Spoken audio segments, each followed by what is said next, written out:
Ada juga di sini menerangkan menurut Sanjaya, menurut Sanjaya, pembelajaran merupakan suatu kompleks yang keberhasilannya dapat dilihat dari dua aspek, yaitu aspek produk dan aspek proses. Nah, di sini juga ketika sudah berhasil, maka seseorang itu mudah membuat sesuatu. Misalnya kan produk seperti membuat salah satunya seperti meja. Nah, itu yang dinamakan itu kan benda yang sudah jadi. Jadi dari yang tidak jadi dia ketika kita membuat maka dikatakan itu akan menjadi barang yang jadi. Jadi ada juga aspek proses. Nah, rekan-rekan juga perlu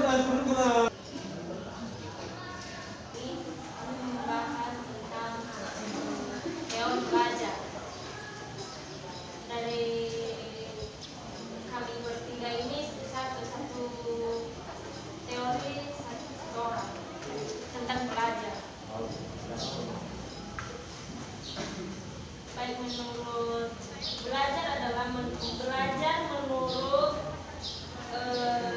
tulisan hakim adalah belajar merupakan suatu proses atau perubahan di dalam kepribadian seseorang. Belajar itu juga merupakan usaha untuk menambah wawasan dan pengetahuan yang dapat dilakukan dengan berbagai cara dan media. Di sini menurut ahli manusia mendapat bahwa belajar itu adalah merupakan sebuah proses usaha yang telah dilakukan oleh masing-masing untuk bisa memperoleh sebuah perubahan tingkah laku yang baik secara keseluruhan. Yang artinya di sini bahwa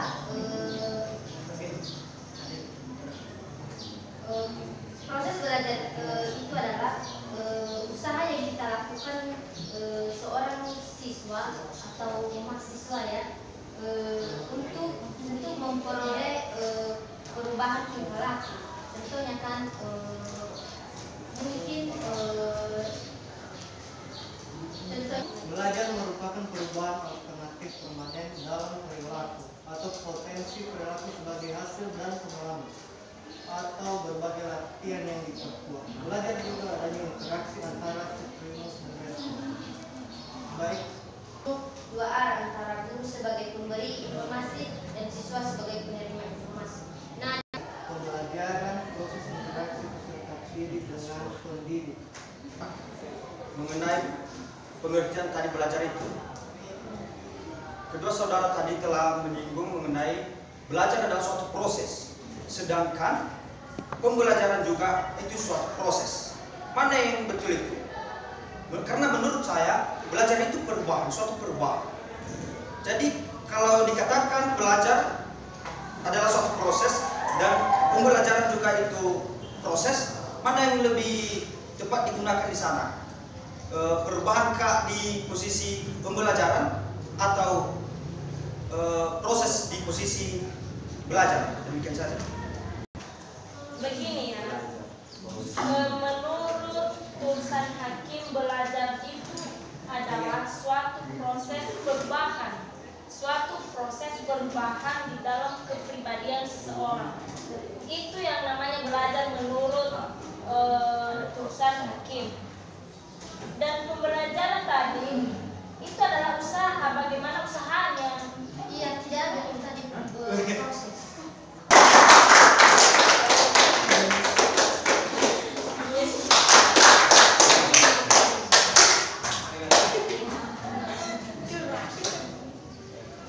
Baik, terima kasih kesempatan yang telah diberikan kepada kami.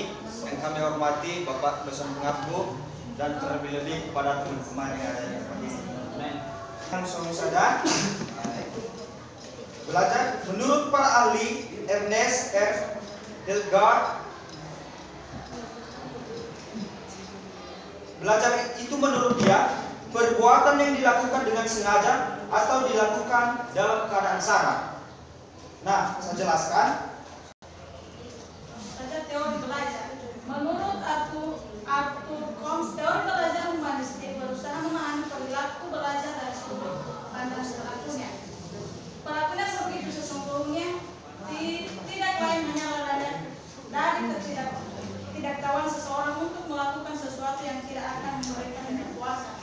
Di sini teori kognitif. Jadi teori kognitif ini proses belajarnya adalah aktivitas internal yang terdiri dari beberapa proses mengelola informasi, analisis, dan prediksi. Itu proses belajar pembelajaran itu adalah proses pengaturan yang dilakukan oleh guru untuk mencapai tujuan pembelajaran yang akan disalurkan kepada siswa. Sengaja.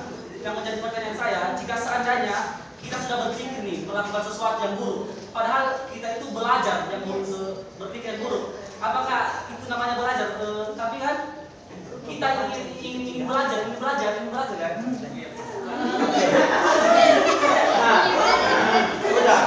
Sudah. Sempat kita kan mendengarkan yang disampaikan oleh Bapak tadi. Kalau yang tidak baik itu, nah itu bukan suatu belajar. Nah itu tindakan. Seharusnya dilakukan dengan tindakan yang tidak baik. Sesuai dengan penjelasan dari teman saya, bahwa proses belajar itu harus yang baik. Kalau yang tidak baik itu bukan namanya belajar, itu adalah tindakan kita sendiri atau pemikiran kita sendiri, kita lakukan sendiri. Bagaimana cara belajar secara sistematik melalui rasional? Berikut bagaimana penyebab belajar bisa menimbulkan suatu kemalasan bagi peserta didik, yaitu siapa peserta didik siswa. Kadang menyinggung tadi mengenai sistematis, tapi saya hanya menyampaikan berpikir secara rasional, berpikir secara kritis dalam melakukan sesuatu hal. Dan yang kita tahu menjadi tahu. Saudara, Benar dalam segi belajar. Kalimnya berapa? Hah?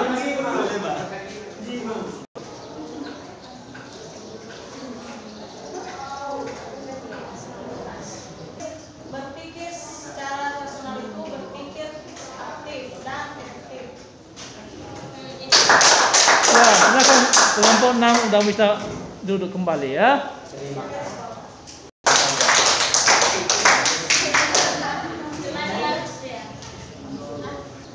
menyampaikan hasil diskusikan walaupun hanya saya sendiri, yaitu teori belajar menurut para ahli. Menurut para ahli Winter, belajar merupakan aktivitas mental ataupun psikis yang baik di lingkungan maupun di luar dengan interaksi yang aktif. Berpikir secara mental berarti berpikir secara logika.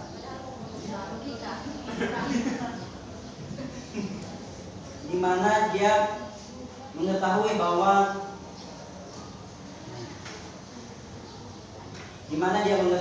itu hal yang memungkinkan. Kedua adalah melibatkan unsur yaitu jiwa dan raga dengan berpengaruh pada tingkah laku. Contohnya kan dia menyampaikan sesuatu.